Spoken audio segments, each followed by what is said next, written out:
April is going to be a weird month, you guys. Hey everybody, it's Megan, here with something a little bit different. Today's my dad's birthday. Actually, yesterday by the time this goes up, now that I think about it. And they announced that our stay-at-home order for Louisiana was extended to the end of April, which means I'm not going back to work anytime soon. And I am both somehow too exhausted to function and yet too hyper to sleep. And if that doesn't describe my entire experience in social isolation, I don't know what does. So I figured now is a good time to make some terrible decisions and binge record some voiceovers and sort it all out later. Hopefully this all makes sense after I have a nap and listen to this when I'm less sleep deprived. Fingers crossed. Anyway, there was a point to this video. My last few videos have either been compilation videos of my friends and I being terrible at Overwatch, or they've been about reading. So today, we're going to take a little bit of a break and we're going to talk about writing and maybe get just a tiny bit reflective. Specifically, I wanted to talk about Camp NaNoWriMo. You might be asking what the hell is a NaNoWriMo, because it sounds like gibberish. It's the reason any of your author friends lose their damn minds around November. The event's full title is National Novel Writing Month. This is when a vast community of writers get together in November and collectively embark on the insane task of trying to write 50,000 words of a novel in 30 days. Camp NaNoWriMo is a less strict version of the event that happens in April and July. The biggest difference between the two is that you get to set the goal. So maybe you want to write 15,000 words instead of 50,000 words for the month, or you want to write for a certain number of hours or a certain number of minutes. You can even set your goal in lines and pages. Also, it's not strictly focused on writing novels. You can write a novel or a short story or a screenplay or whatever. It's up to you. It's even designed to feel like a summer camp. Rather than just being grouped into regions based on where you live, people are grouped into cabins of up to 20 writers. The graphics and the stuff they create for the event are even camp themed, though I don't know how accurate any of it is because I never went to summer camp. Well, I technically attended something called tennis camp, but it was just 3 or 4 days a week during the summer where tennis players from the local university would teach us middle schoolers how to tennis at the high school tennis courts. Not really a camp, but I did hit my instructor with a bunch of tennis balls. His fault, he literally asked for it. My violent tendencies aside, I have a long history with NaNoWriMo. I joined the website in 2007, but I participated for, I think, about 2 years before that. I only joined the website because I took a creative writing class my senior year in high school, and it was our midterm project. We had to join the Young Writers Program website so our teacher could track what we were doing. And that was back in 2006 or 2007. 2019 was actually my 14th year trying to finish NaNoWriMo, and I can't remember how many years I've actually won, though win is a strange way to describe hitting those 50,000 words in November. I mean, you do get a PDF fillable certificate you can print, you get some steep discounts on some writer goodies, and bragging rights, so if those are prizes, then I guess it is a victory. If I'm being honest, I only finished this year because I had a really good writing buddy. Her name is Cassie, and we pushed each other every day to keep going. I ended up having to write 7,000 words on November 30th to finish, and I did it. I was tired, and I didn't write for almost 2 weeks afterwards, but I did win. Crunch days like that aren't uncommon for me when it comes to NaNoWriMo. National Novel Writing Month always comes at a really bad time for me. Since I graduated high school, I've been working. I entered retail, and I just never really left.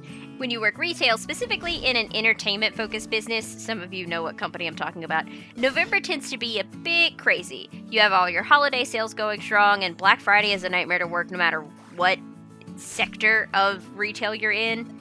And because apparently I didn't think having to deal with that was challenging enough, I actually went to the Texas Renaissance Festival the first week of November, so I lost about 3 days of writing right off the bat.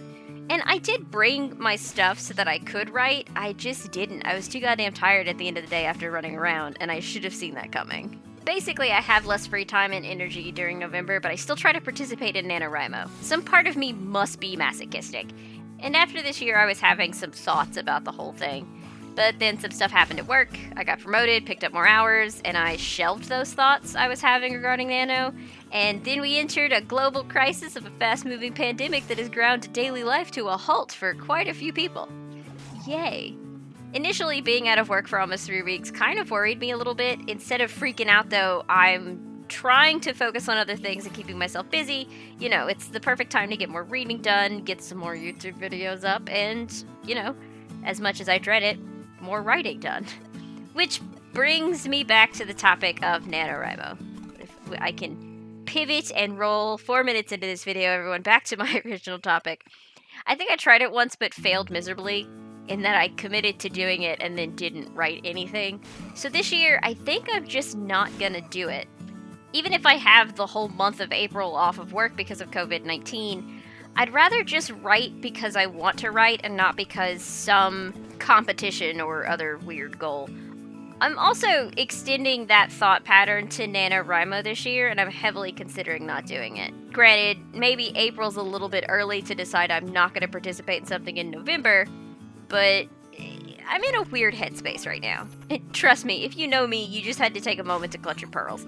When you participate in something for nearly 15 years, it's a hard habit to break. Though I was going to make a bad joke about my failed marriage, but I guess that's low-hanging fruit right now.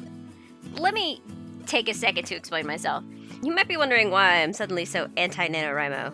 You would think after participating in 14 Nanos, I would have something close to a publishable story. I had to have gotten something out of it, right?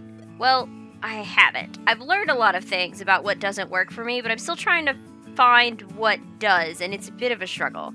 Let's take last year, for example. I tried to be ready. I spent all of October and I did a whole outline. I had everything planned out. I had sticky notes. I had scene notes. I had character notes. I was ready to go on midnight, November 1st of 2019. And I wrote 50,300 something words, and it was all garbage. Well, some of it might be salvageable, but I'm so bad at this. And don't get me wrong, I love NaNoWriMo. I think it's a great event. It encourages people to write who might not otherwise try it. It helps people find local communities or even online communities that, can make them feel at home and encouraged. I highly advocate people try it at least once, because it does work for some people. And maybe if I were to figure out my writing process, it might work for me one day too. But right now it just doesn't. And there are people it doesn't work for. People who prefer a different writing routine or who have their own systems that don't really mesh with trying to crank out 1,700 words a day for nearly 30 days.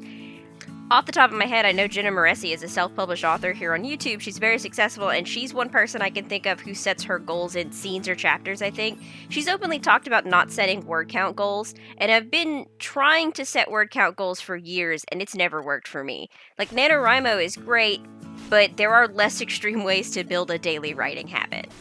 So I am going to write in April. I'm just not going to try to participate in something I doubt is really going to motivate me to finish. One of my 2 goals for 2020 is to finish and get a book in some publishable condition before the end of the year. Whether or not I actually publish something, I don't want to say so early in the year, what with all the crazy stuff happening, but I would like to end the year with something I can call complete, even if I haven't put it out into the world yet. And the clock is ticking, and I haven't done much. Well, it feels like I haven't done much. I suppose I could take this moment to explain what I'm writing and why I've both accomplished a lot, but also not accomplished anything at all.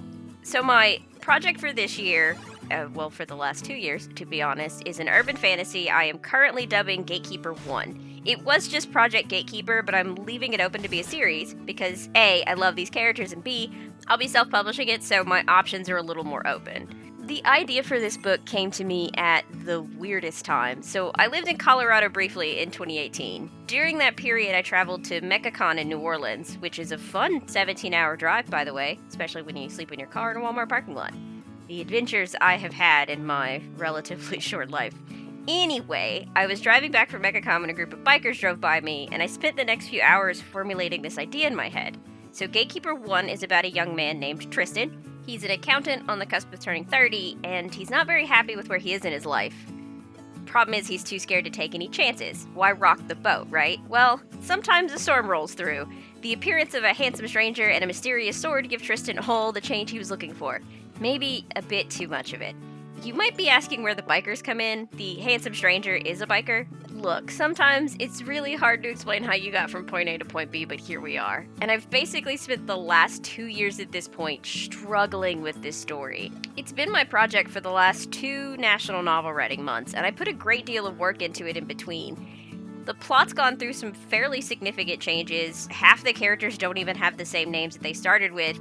And the latest iteration, which was the result of November 2019 and several sleepless nights, was probably closer to what I've ever wanted it to be, but it still has so many problems. I am generally what is referred to as a plotter, meaning I prefer to have an outline before I get started. But considering every time I have an outline for this story and I still write a majority of it, I hate most of it, I'm starting to wonder if the problem isn't in those outlines. So I did a lot of research. I watched an unhealthy amount of hours of YouTube videos of writers describing their struggles and what helped them in terms of outlining and plotting. I read several craft books from, self-published, fast-release authors all the way to, On Writing by Stephen King, which some people swear is the holy grail of craft books. I researched every different version of outlining, trying to figure out which one of these is going to work best for my process and which one of these is going to work best for my story. And it's just been about a month and a half to 2 months of driving myself crazy, trying to figure out why this doesn't work. Because I still believe in the story and I still believe in my ability to write the story, I just need to figure out how to do it.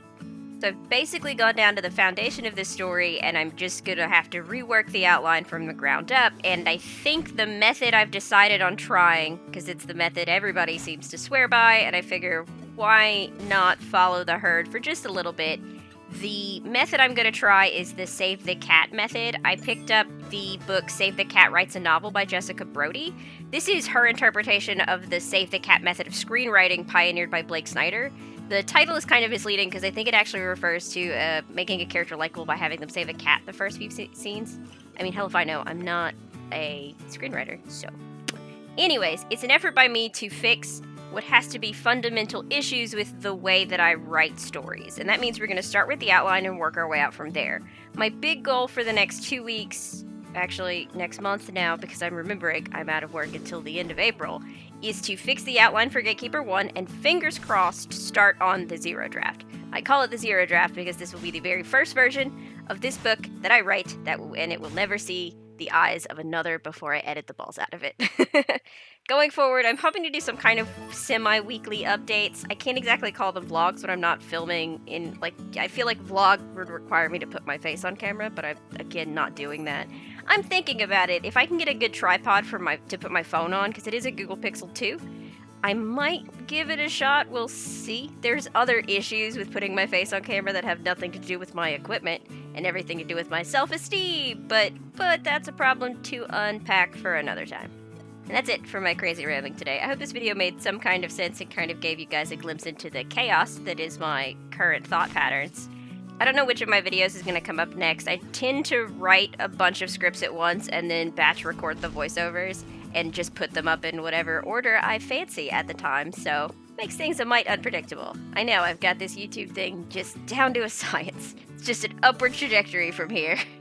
Ooh, self-deprecating joke. Anyways, I hope you guys are staying safe out there, washing your hands, staying away from other people. Louisiana is a mess right now, so I hope you guys are living in places that have it slightly more under control. And yeah, so hit the subscribe button to be notified of when my next random upload comes out, and hit the like button to let me know that I'm doing something kind of correct. And, talk to me in the comments. I have a lot of free time, so if you leave a comment, 90% chance you'll get a response from me of some kind. Whether or not that response makes sense, I don't want to make any promises. So, that's it for me. Have a great day, guys, and I'll see you in the next video.